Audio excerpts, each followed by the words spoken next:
Are you stressed and filled with anxiety like I am? Maybe in a bit of pain from that car accident you had a few years ago? Well, the sponsor of today's episode, Hempville CBD, has us covered. They have the highest quality products created by chemists and doctors. Hempville carries everything from CBD to THC dispensary grade without those despicable dispensary prices. Order your Delta 8, 9 edibles and vapes along with the THCA flower and get free shipping when you spend $50 or more at hempvillecbd.com. Check out the link in the description for more details.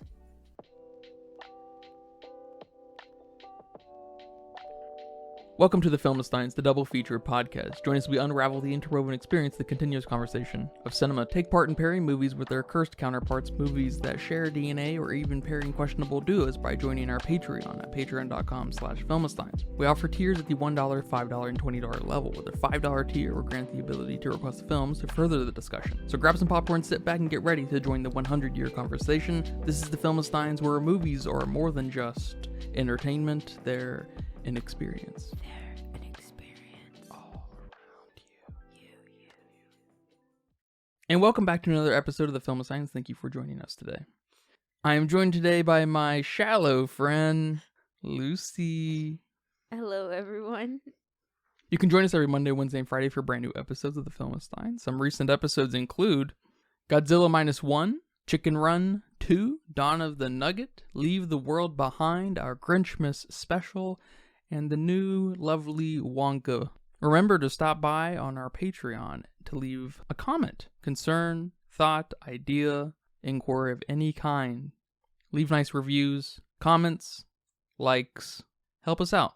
Today we are discussing the shallowest of films, Bradley Cooper's 2018 feature debut, A Star is Born, with Bradley Cooper and Lady Gaga staring at each other and singing at each other. And that's acting. Damn. So this film has been on my radar for a while. It's been one of these films that's just been shoved down my throat by folks. I don't know if it was just the circle I was in. Did you hear a lot about it at the time? No, but the soundtrack kept popping up in my Spotify. Yeah, that song was definitely big. It was all over the radio Yes. and everything. That's Yes. true. So there was some familiarity with this movie as far as what it's about and who's in it and the vibe and the love and, you know, the hype, I guess, in a nutshell. And so, you know, I had some expectation of this being decent. And I'm happy to report back that this movie is severely overrated. It's not that loved, it seems, after all the dust has settled. The scores across the board are not absurdly high. So that's relieving. But this was one of those films that everyone was like, or so it seemed, you're going to cry. I don't cry during movies, but I cried during this movie. No way. Yeah. So I was just like, okay, you know, I like powerful movies, you know, I embrace the power of movies. Godzilla -1 is probably the most emotional movie I've ever experienced. I know that's crazy to hear, but, you know, because it's a Godzilla movie. But A Star is Born is, I think this is going to be placed down in my mind as the baseline of Oscar bait.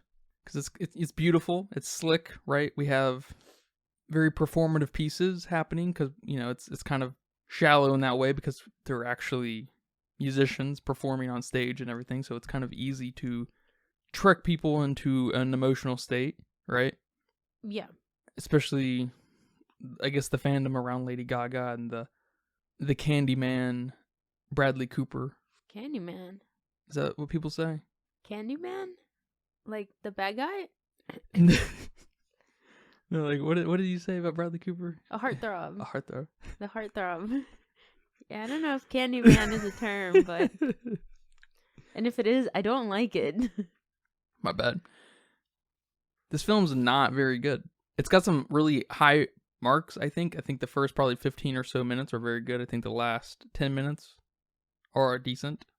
I think the moments of focus on Bradley Cooper are easily the better part of the film. I think Lady Gaga needs to get in her lane. Yes. And either, you know, I don't want to say she shouldn't be an actor or anything, but she needs to kind of back it up and maybe reflect on what acting is to find the inner actor in herself, because I don't think she's any good, I guess. I don't know what I'm. Does that make sense? These are kind of my preliminary thoughts, I guess, right out of the hip. What do you think about this Shallow movie, man? Yeah, I wanted to like this a lot more than I did, for sure. I had just the little bit of experience with the soundtrack and definitely the Shallow song that got played everywhere, which is a great song. Phenomenal song. I really like it. So it made me want to like this movie. It made me want to watch it too, but it made me want to like it. But just the story here isn't that great. In the structure. And the structure isn't, and the characters just weren't fully developed. I think Bradley Cooper's character Jack is maybe the most developed character here. And it I don't know, did he just spend time on his character so he wouldn't fuck up that he forgot everyone else's character? I don't know. You're directing, Bradley. Yeah. It's sort of up to you on some level. And the soundtrack was good, but it wasn't that good for what the Shallow song is. I wanted at least like, I don't know how many songs were in the film here, but we should have at least had 3 awesome songs that resonated with you. Not him playing the same song over and over in each concert piece we got. And I was reading that the music they did was live. I don't know if that also means the music in the I don't know how to phrase this, like the singing they did when they weren't on stage, like when they're in the parking lot or when they're at their home. Was that sung live too? Because just something about the way that sounded wasn't resonating with me. And I'm not a Lady Gaga fan. I don't know if you knew this about me, but I don't like Lady Gaga. I don't remember when she was popular, but her Paparazzi song and those songs, they weren't my favorite. I didn't really like them. They were definitely the first ones to get switched to the next song when they came on. I probably only have one Lady Gaga song that I like, and it's the You and I song, and that's about it. So just something about her singing in these moments when she's not on stage didn't sound that great to me. Yeah, I don't like Lady Gaga's music in the slightest at all. Bradley Cooper, he's kind of got a twangy, manly man thing about him. It's it's like you've heard it all before, but it's a good voice, no doubt. And I'm sure it's heavily produced. I don't know, maybe not, but I have a hard time believing any of the recordings we got were live. They may have performed live, but I think the vocals we got and everything were definitely done in a studio. Okay. And they just overlaid because them. I heard him talk in an interview about how the singing was live, but I'm not sure what that meant. Yeah, I'd be curious to know too, because I mean that's cool, no doubt. If they captured that and used all that from a live performance, that's very neat and very ambitious to get that. That is cool. But as far as cinematography goes, I think that was the highlight here. And I'm not sure if I know what an Oscar bait movie is. Me neither, to be honest. But I'm trying to build that definition in my mind. Yeah. And people looked at this as Oscar bait at the time, and in retrospect, reading about it, I can see the comments. And people were saying something similar about Maestro, his next recent film. Okay. Yeah, I mean the lighting here was pretty great, and I mean it's also hard not to have great lighting because you're in a stage, you're performing. A lot of this was a performance piece, and the non-performance pieces were in natural lighting, and so it made the movie look really good, which I like that. I don't know if that's part of the Oscar baitiness of it, but I really like that, and some of the close-up shots we got were actually pretty cool. So I'll give him that for this movie. Yeah, I like a lot of the close-up shots too. One thing I don't like about the close-up shots though is what was contextually happening, and there was a lot of them staring at each other. There was. And I know film, the nature of film, the art of film embraces the close-up a little more than something like theater, obviously, right? So the body language in the face is, I mean, it can be everything to a film. And I don't really know how to say this without sounding anti-Lady Gaga, but this is not acting. Lady Gaga looking in Bradley Cooper's eyes is just not working for me. And Bradley Cooper looking at anyone, just really not going to sell me. Because, dude, you're just obsessed with yourself. Dang. You know you're beautiful. You know you have beautiful eyes. Okay. And I don't mean to, I don't know, is that cynical to say? I'm not sure. But it's kind of like what we were talking about in Leave the World Behind with the camera work. Mm-hmm. And how if it's a little, or in that case, majorly overstated, it loses its oomph. Mm-hmm. We start off with these two fucking staring down each other's throats. You know? We don't have any build-up. We don't have any connection. I know they try to jump into connection land immediately. And I think they do a pretty decent job. To what end? To a terrible end, I will say. The whole passionate infatuation they have in the very beginning sets the stage for something really powerful, I think. But it's I can't believe how muted the rest of their dynamic is after the initial interactions, after the drag queen bar and then the cop bar and stuff. It's pretty like steamy, you know? Yeah, they definitely were not messy enough. Yeah.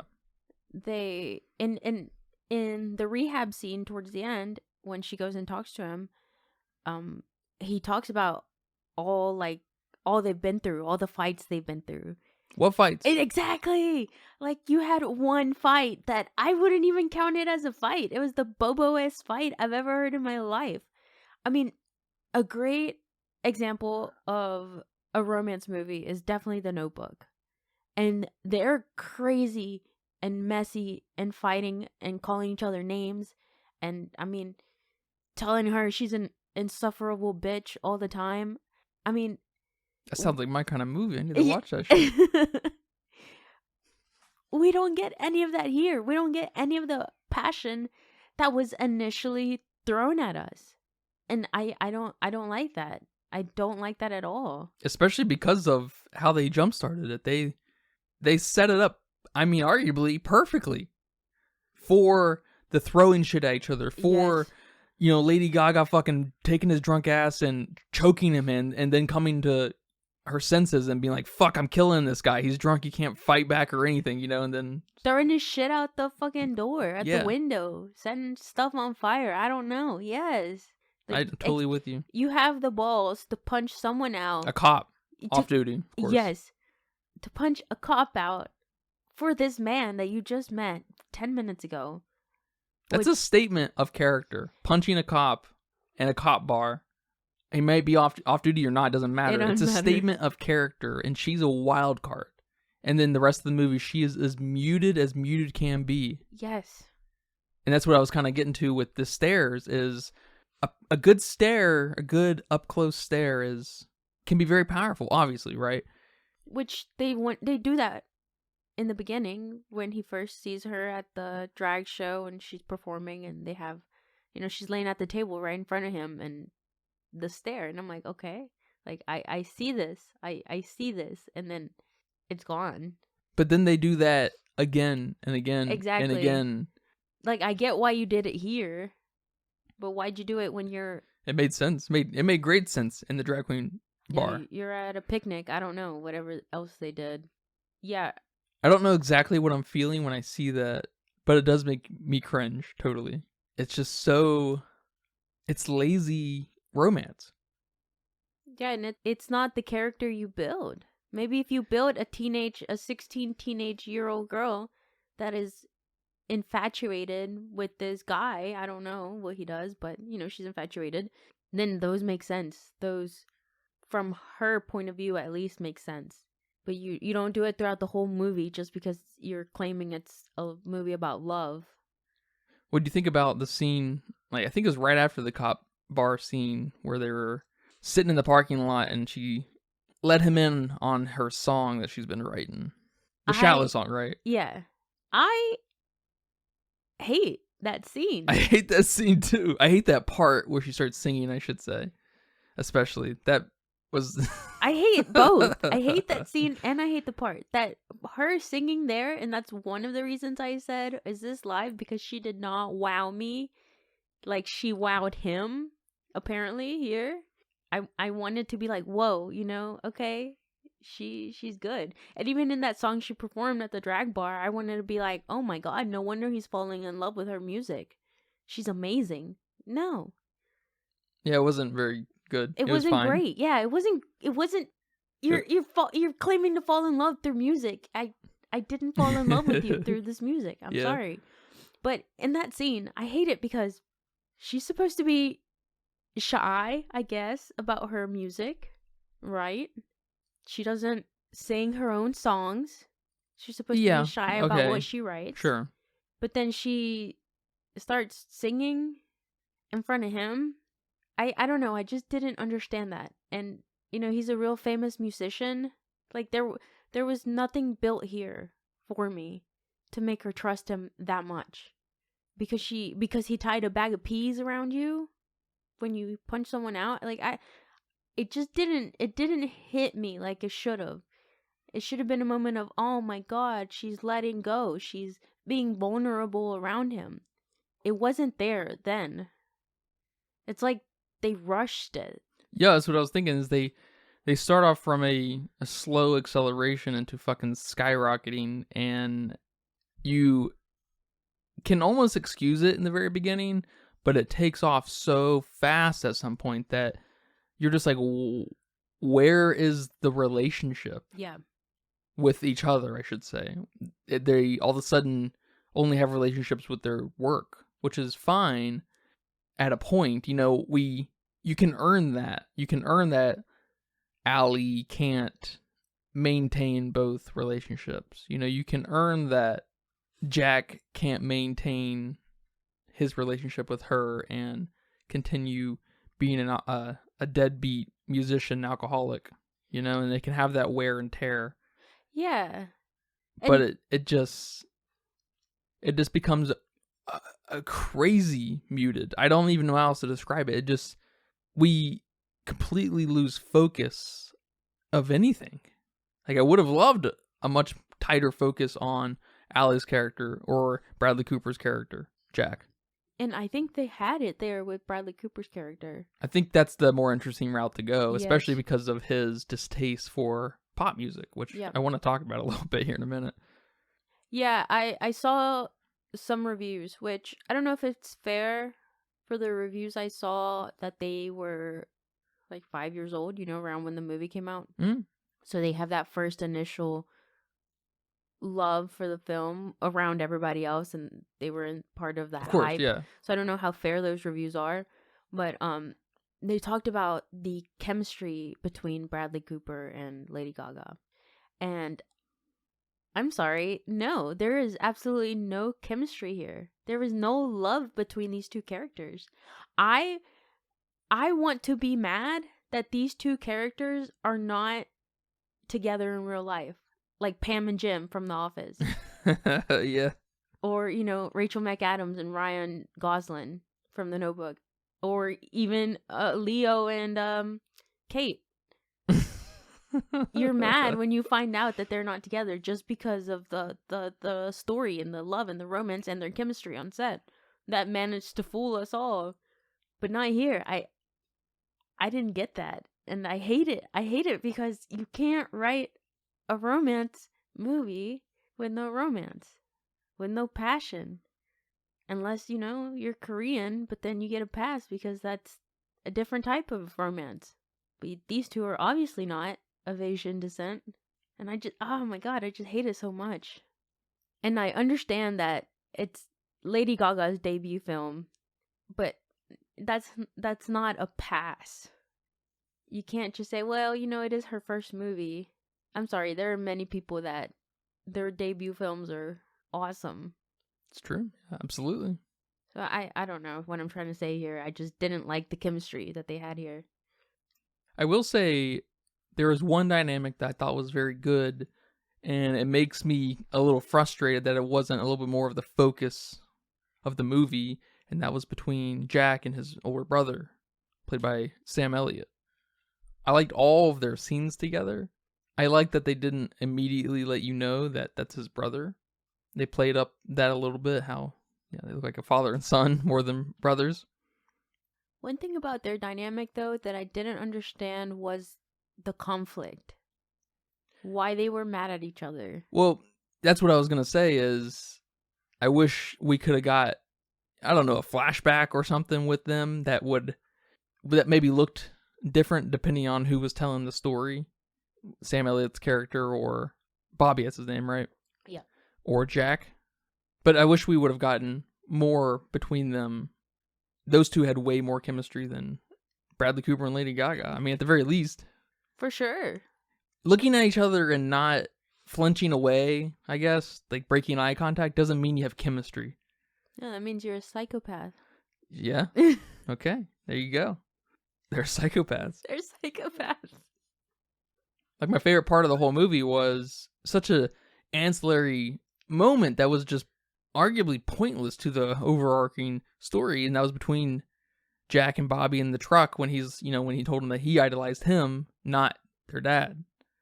It's like, goddamn. Yeah, and then he puts the truck in reverse and looks back. Which is a great shot. And his eyes are red. It's a great shot, yeah. Yes, it's a great shot, but I hate it because it's so hard to fall in love with these great shots and these great moments because the rest of the film sucks. Like, this should have been an easy cry for me.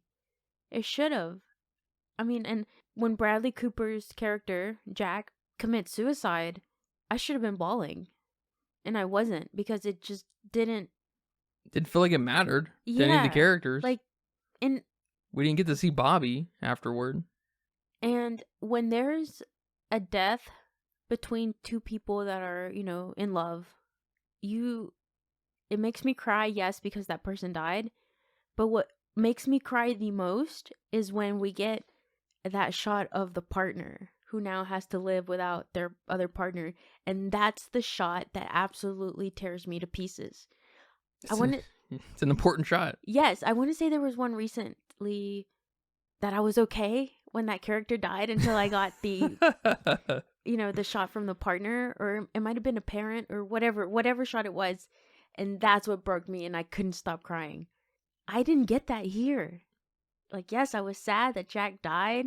And then they land on that moment of the emotion that Allie's feeling with her performing. Are you fucking joking me? Yeah. Not you in the comfort of your own home kind of reminiscing or something about and writing a song about it or something, but you're performing. It's I understand why they did that. Because they wanted to kind of show this parallel between when they performed Shallow, that, she gave him parts of the lyrics and he finished it for her, and then they had a performance together. So I understand that he gave her the lyrics when he, scratched them down on the piece of paper. Yeah. And then she's performing it, she's finishing it for him. I get that. That's why they did that. I like that thought. I like that parallelism, but it wasn't the emotional thing I needed. Yeah, they missed the connection part of those two throughout the rest of the movie. That would have helped.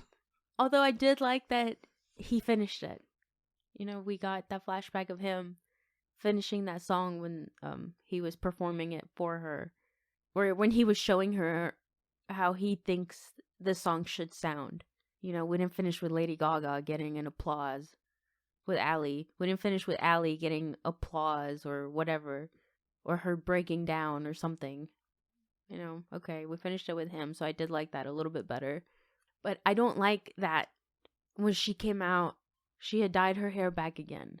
Because her hair was brown, and then her manager dude wanted her to go blonde, but she was like, no, I'm going to go red, which is an awful color for her. Lady Gaga, never dye your hair red like that. I didn't like it. And then she went to brown, I think. I don't know. She was on stage, so that lighting was kind of a bit weird. But I'm sorry, that's what it took for you to finally see what your husband was trying to tell you this whole time? For him to die? That seems a little drastic when this movie wasn't that drastic. And it makes her look like a real bitch because Makes her look fake as fuck. yeah. Cuz it almost feels like she's riding on the wave of, this great musician who passed away, and she's his partner, so now she gets a little bit of a boost in the world if she can just kind of honor him, in quotes, honor him just right.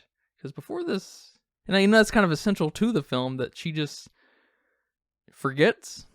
Yes, I hate that. What happened? And I know that's like the fame got to her. Yeah, and I know that's like her manager's kind of whole involvement in this, and that we gotta, Jack is old news. We need to move on, baby. And it's just like, okay, there should be a little bit more of a conflict between the three of you then. Yeah. Which they try to investigate just a little bit. We get that one-on-one with Jack and the manager, and he's like, Allie would never tell you that you fucking suck, dude, but you suck. And Bradley Cooper or Jack's just like, you know what, you right. You fucking right. I'm gonna fucking kill myself. It's like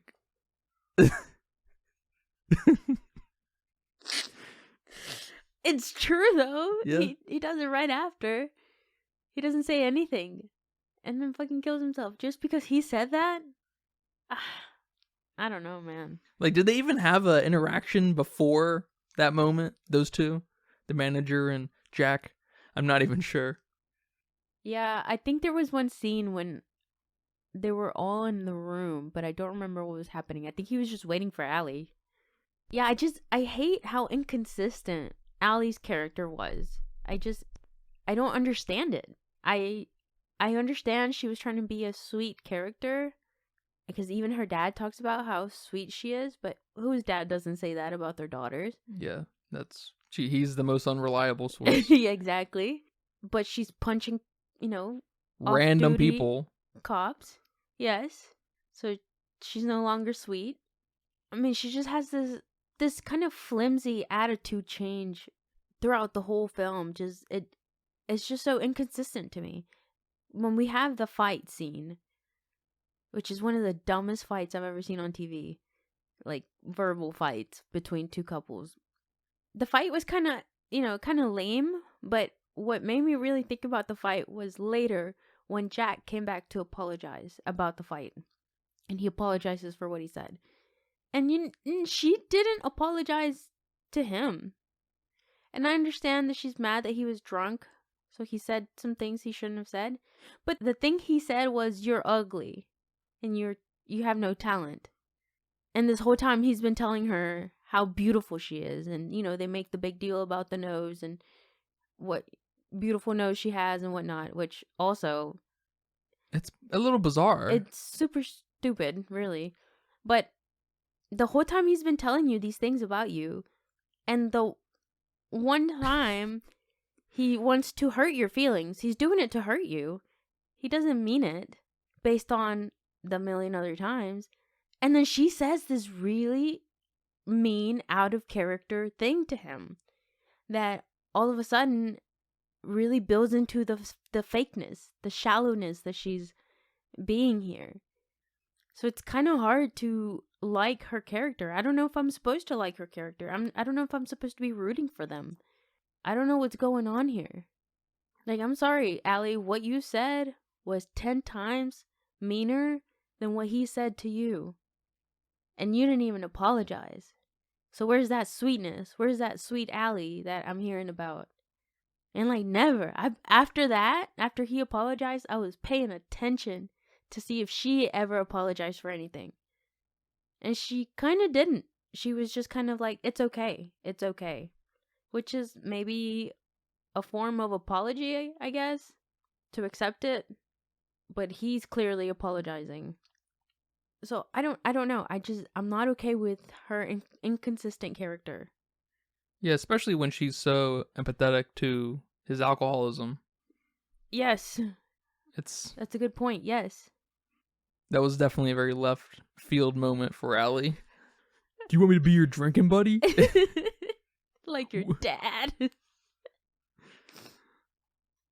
Was funny though. She just got so mad. She got so mad that he called her ugly. Is it trying to say something about the shallow nature of celebrityism and stardom? Because we get a little bit of it also from Jack, where he's pretty disgusted at the music she's making. Mm-hmm. Like, he can't even be in the same room as it. Yeah.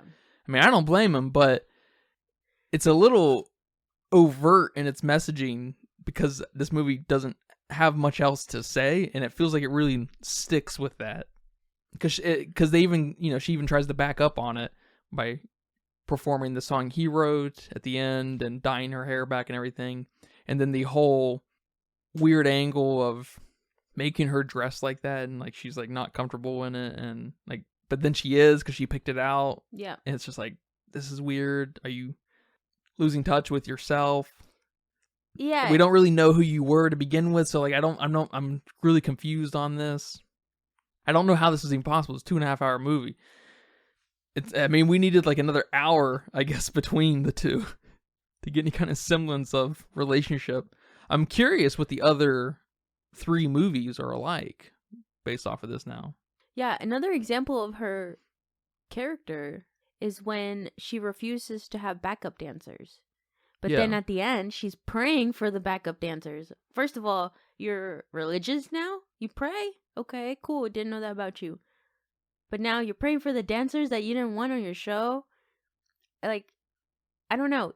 Is this movie trying to tell me about the hardships of being famous? Or the hardships of famous relationships?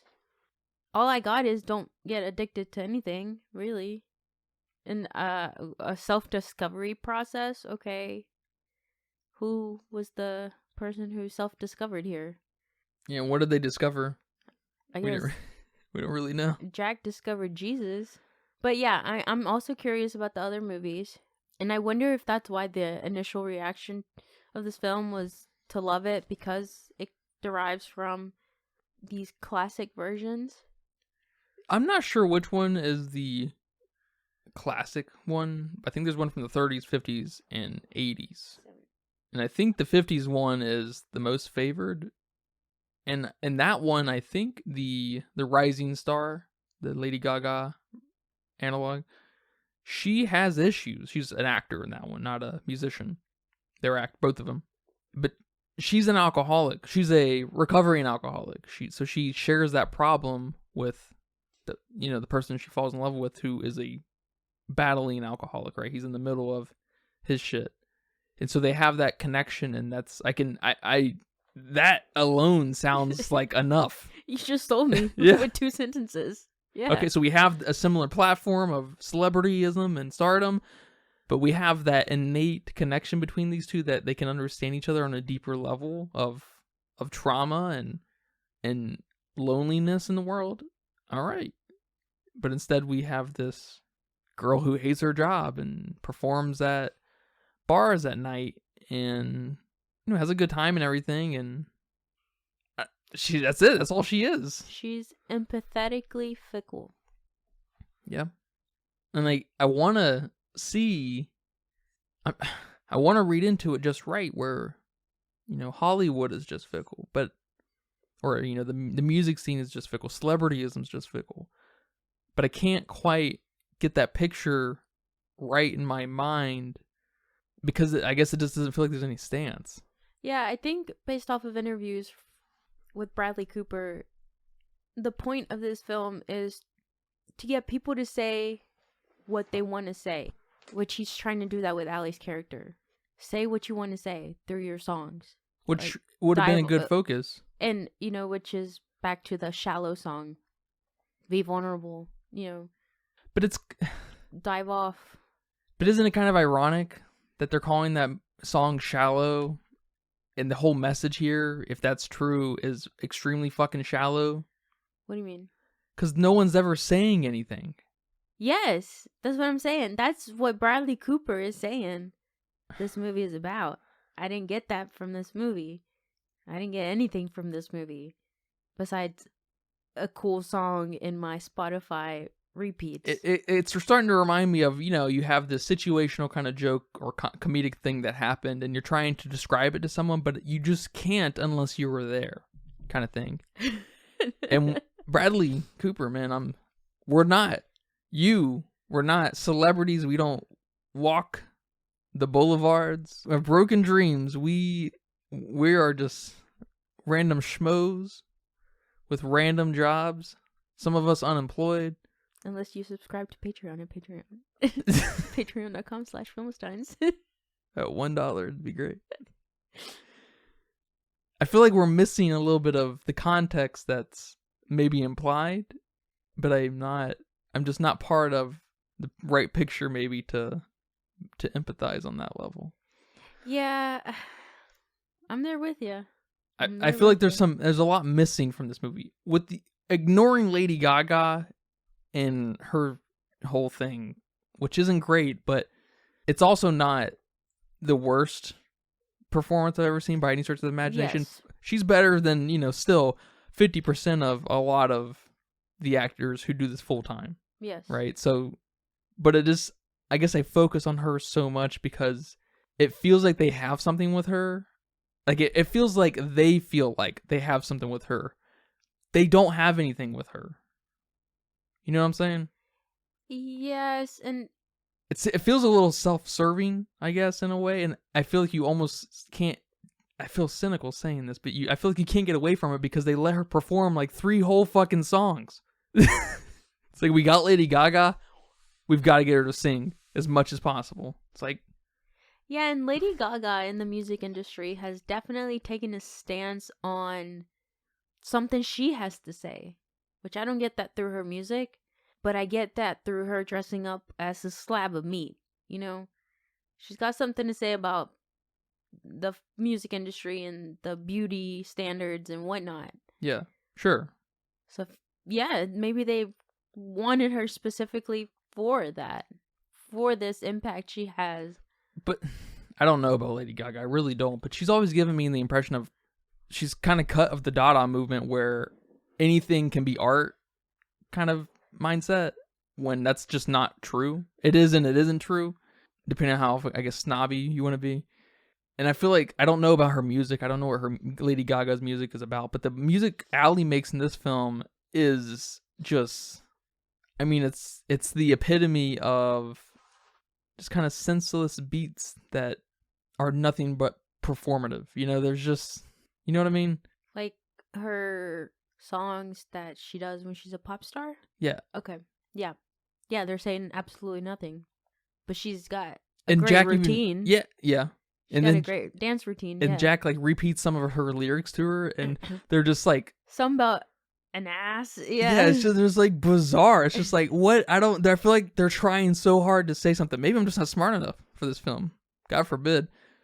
But who's shallow now? That's kind of it's such a funny meta ironic thing, I think. Is Lady Gaga self-aware enough of her shallowness in the real world that she wanted to be part of this production to deliver this exact message of the meaninglessness of it? Yeah, based off of interviews I saw with Lady Gaga, she talks about how she relates nothing to Ally's character in real life. That growing up, she's always been super confident to show the world what she wants to say, and she feels like she has, and that basically it was Bradley Cooper's passion behind this project that made her want to do it. So I don't know. I mean, I respect that, because any actor worth any fucking salt is gonna want to perform in ways they are not, right? Mm-hmm. That's a complete insult to the craft to just want to be you on screen. Not a complete insult, but an almost complete insult. I will say, Bradley Cooper went on the record saying the reason he wanted to become a filmmaker, not just an actor, was because of David Lynch's The Elephant Man. Yeah, I think I was reading something about that. He did a performance in a play. I don't know who he was. I don't know if he was the main dude, but he was just. It was a film that him and his dad watched, and that's how he fell in love with filming. So I'll give him that. That's pretty cool. Yeah. All right, Bradley, you get 1 point. It's always a little suspicious that every filmmaker, every actor loves great movies. And then they make shit. It's always a little funny, isn't it? It's like, maybe you didn't get the point. I'm sorry. David Lynch is like, I'm sorry, you were inspired by my movie? Obviously not. No, I hate to say it, but David Lynch would be like, Bradley Cooper, who? I'm sorry.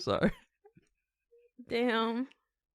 And he's just in a world of his own, you know? It's just how... It's not David you, it's me. Yeah, it's exactly. Is it funny that a man helped a woman out? He helped the world show her she's actually beautiful, at least on the inside, kind of thing, to like to project her into stardom. Is that a funny angle? Because we see that again with his next movie with Maestro. Is it a funny angle? I don't think so. And I don't think it's so much a man helping a woman. It's someone in love helping who they love out. You know what I'm saying? Yeah. I think it's that infatuation and that, like, I just want to do everything for you. And I know you've got the talent, so I'm going to do it for you. I do want to say, though, that was probably my favorite scene of the movie, when he brings her out on stage and she's kind of shy about it, but she doesn't sound shy. I mean, she sounds great. Performing the song, when they perform it together, they sound amazing. But we get these little instances of her just covering her mouth and saying, oh my God, and saying there's so many people, and, you know, that kind of just shyness that gives her like this cuteness to her. So I do like that. Yeah, no, they have these. Yeah, in those first 15 minutes or so, they begin to establish the situation here. And at the end, I'd argue they deliver on some of it, but it just doesn't punch like it should because we don't have the build up for the end, because we miss the entire midsection of the film. We're rushing.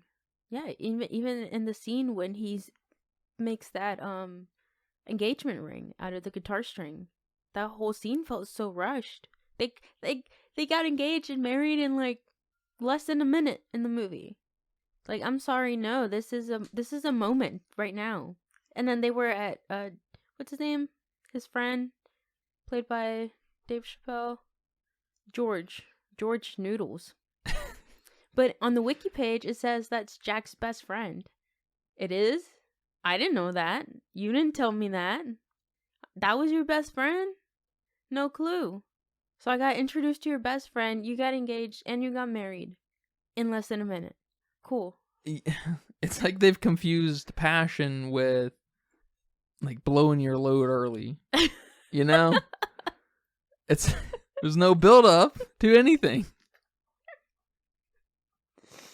I could see the confusion, but one's a problem. You're killing me. Yeah. It's a problematic film. It's another one of these many frustrating films where there is proper filmmaking chops here. There really is. It's not a shitty production. It's just a shitty like beat structure. The storyboarding just did not get the memo of the focus. Someone must have taken some of the boards from the storyboard. Yeah. They sure did. They didn't number them. Something happened. Yeah. It's like, where's the board with the flashback with Bobby and Jack? A flashback would have been maybe welcome here, you know, build some history with these characters. Where's the other 3 boards where Allie and Jack fight? I know. Where was the throwing and yelling? Yes. We didn't need a ton of it, but we needed some of it. You punched a cop off duty. But you punched a random guy. Okay, he was sort of not really harassing this guy you just met who happens to be famous. Okay, you don't have any right to punch this man. Yes. He wasn't even being that abrasive. You're obviously crazy. You're crazy obviously bitch. crazy. Yes. You obviously gonna throw a fucking yes coffee mug at Jack at some point. You're gonna leave his ass somewhere. You're gonna catch something on fire. You're gonna throw shit out the window. You're gonna do something to this man. I don't know. I just it's frustrating. It is super frustrating.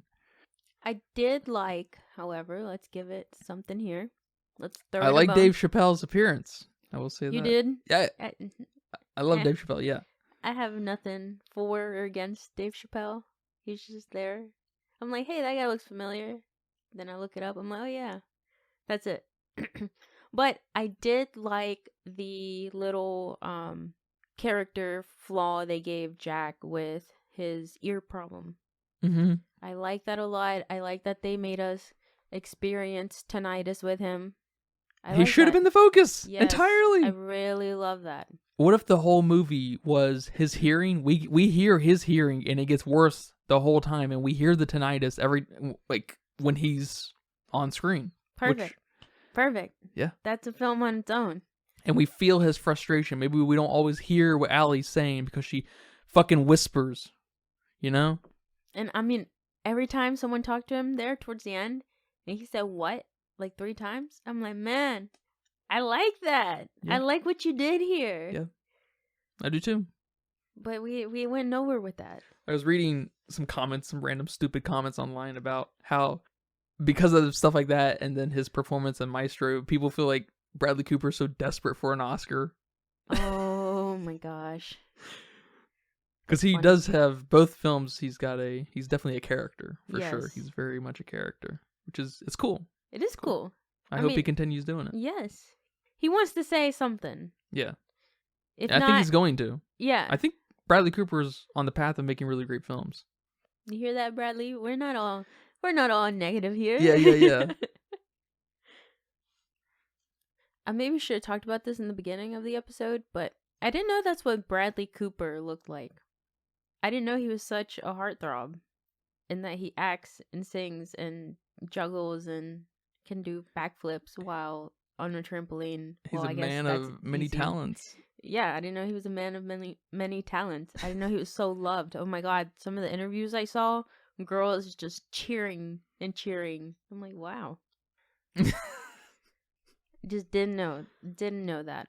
But apparently he spent 18 months doing voice lessons. Singing lessons? Yeah, singing lessons. Yeah, singing lessons. To get ready here for this movie. That's awesome. He's definitely has something about him that's very passionate in filmmaking. That's kind of like Andrew Garfield that also had to spend months doing singing lessons for one of his movies. The one where he's all crazy and with a piano. Is it a piano? Tick, Tick, Boom. That one. That's the one. Where he sings with his mouth. Yeah, that's a great movie. Super open, like he's about to eat a donut on his mouth at the same time. Dude, he had a good time making that movie. Yeah, it's always pretty cool when unexpected people that you're like, whoa, you can sing. Almost like Timothée Chalamet and Wonka too. You can sing and dance. I'm sure every actor nowadays can sing, dance, and act.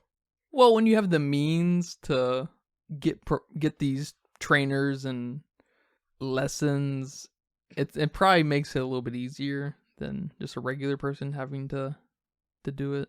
So you're saying if I'm rich enough one day, I too can be a singer? Yeah, you will be able to sing at the very least. You don't know about a professional singer, but oh man, yeah, I think anyone can sing. Like get some claps at karaoke night. Oh yeah, for sure. Right. You might be able to get those now. Oh, thank you. Depending on how late in the night, how drunk I am, how drunk everyone they are. is. Yeah.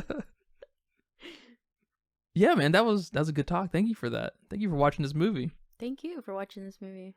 It was on our radar. Yeah, it's been on my list for a while, just because it's one of these more recent, really hyped movies, I guess, in my circle, especially years back. Do you have a budget guess for me today? Yes, my budget guess is 30 million. I say that because of them interrupting the concerts so they could film what they did. And then I think in an interview he said that he talked about that, how they had to interrupt the concerts and some people didn't know what's going on. People didn't know. And how limited of a budget he had. So I was like, oh, okay. So you don't got a lot of money here. So I went with 30 because there's still a lot here. For yeah, for sure. Yeah. It's not a 1 million, 2 million movie. Yeah, we didn't film in one apartment like The Whale. Exactly. It's a good guess. It's a good thought. It says here the budget was $36 million. Dang. So that's a pretty good guess. Is that the closest I've been? I don't know. I've been trying to keep in my mind like percentage wise. What is that, like 20% off? So I don't know. I don't math. So I think that's a good guess though. But it's even crazier how much money they made. Oh shit! They made more. They made $436 million.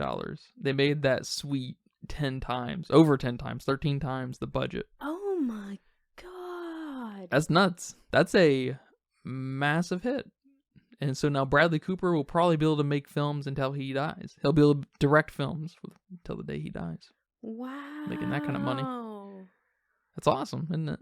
And that's why you get Lady Gaga. Sorry, Lady Gaga, to shit on you, but you bring in the money. That's fair. That's fair. She's got a big fan base. Yeah, I guess I don't really know. I mean, I think you'd have to be kind of a true Philistine to be completely blind to that. Mm-hmm. She's a major award-winning musician, and yes, I'm not familiar with her music. She's got like 7, 8 Grammys or something like that, and a bunch of other music awards. Yeah, she's pretty decorated. But yeah, there's probably something to that. I didn't even think about Lady Gaga bringing in the butts. Oh, for sure. That's true, yeah. And especially if that Shallow song was released before. Mm-hmm. Well, yeah, it probably was. Then, yeah. I mean, if I would have heard it then, I probably would have gone to the movies, too. Yeah. Very nice, very nice. It says here on Letterboxd, for some general consensus out there, of 976,000 people on Letterboxd. Holy poops. There's that many people on Letterboxd? Yeah, I think about 10 million people are on Letterboxd. Uh-huh. So it's a really nice sample of folks all across the world. 3.6. A little weighted up top. Okay. We have some fans out there, fanatics. That seems to check out with how does people generally feel about the film. I'm afraid we are probably a little bit in the minority in that. Yeah, I'm giving it a 2. Me too, actually. Wow. We're in agreement? We don't land in the same spot very often. Never. I'm usually a little lower. And if you're kind of low, like a 2, and I don't like it either, I'm usually harsher, and I give it like a half a star. It's rare when we're in agreement. The level of production and in performances are big staples in my mindset on that, and so it's hard for something like this to drop down. Yeah. Like versus like Blue Beetle. Yeah, that keeps dropping every day. Yeah, I know. If you think about it too long, it'll be half a star before you know it. But there's just a level of cheapness there and incompetence across the board that you're just like, that's definitely not a 2. Yes. As far as my kind of scale goes. Yeah. Yeah, no one's performance really sucked. There was character suckiness, but... Yeah. Well, and I think Lady Gaga's performance is pretty weak, but I don't think... It was like the girl in Blue Beetle. Jesus Christ. Yeah. She was... Yeah, whew, that girl. She's tough. I mean, she's rough. She's tough. She's not tough. Lady Gaga, I feel like we didn't let her act. We had her. We had to get her to sing. We needed her to look at Bradley Cooper as much as possible and touch his face.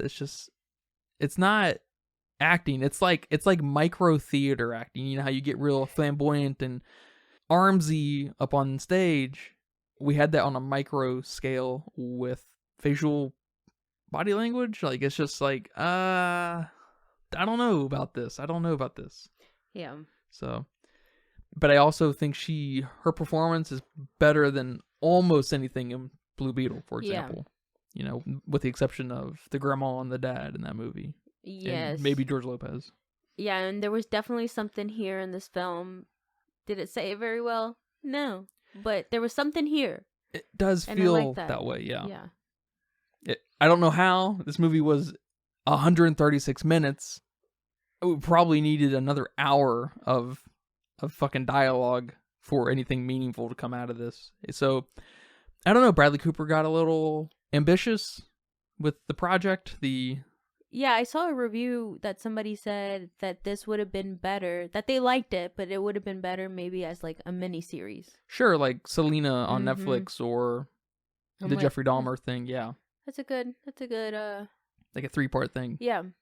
Sure, I could totally see that, especially because we got that passionate build-up of knowing each other, the introduction to stardom for Allie, and a little bit of the wear and tear of his alcoholism and her kind of detachment from the relationship, kind of bleeding into the last episode of really running the incompatibility home, and then kind of, you know, her being reminded that she was deeply in love with this guy at one point and now is sad because he fucking killed himself. So, Yep.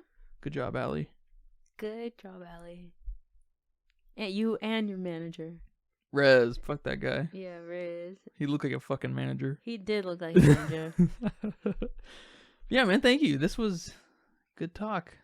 Good talk. I hope you guys enjoyed this episode of the Filmsteins. Remember, you can join us every Monday, Wednesday, and Friday for brand new episodes over on patreon.com/Filmsteins, Pandora, Google Podcasts, for a couple more days, I think, Apple Podcasts, all the goods.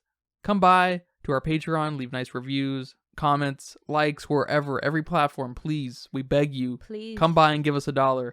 $1. If you give us $1 now, I'll give you $1 later when I'm rich. I'm not agreeing to that, but yeah. But until next time, take care. Bye-bye. Bye-bye. And that's a wrap for today's episode of the Filmsteins. Thanks for tuning in and joining us on our cinematic journey. We hope you enjoyed our discussion and gained some new insights and perspectives on the world of movies. Don't forget to subscribe to our podcast on your favorite platform, especially Patreon at patreon.com/Filmsteins. And follow us on social media for more film-related content. We love hearing from our listeners, so if you have any feedback, suggestions, movie recommendations, or book recommendations, please feel free to reach out to us. Until next time, keep watching and keep loving the magic of movies. This is the Filmsteins, signing off.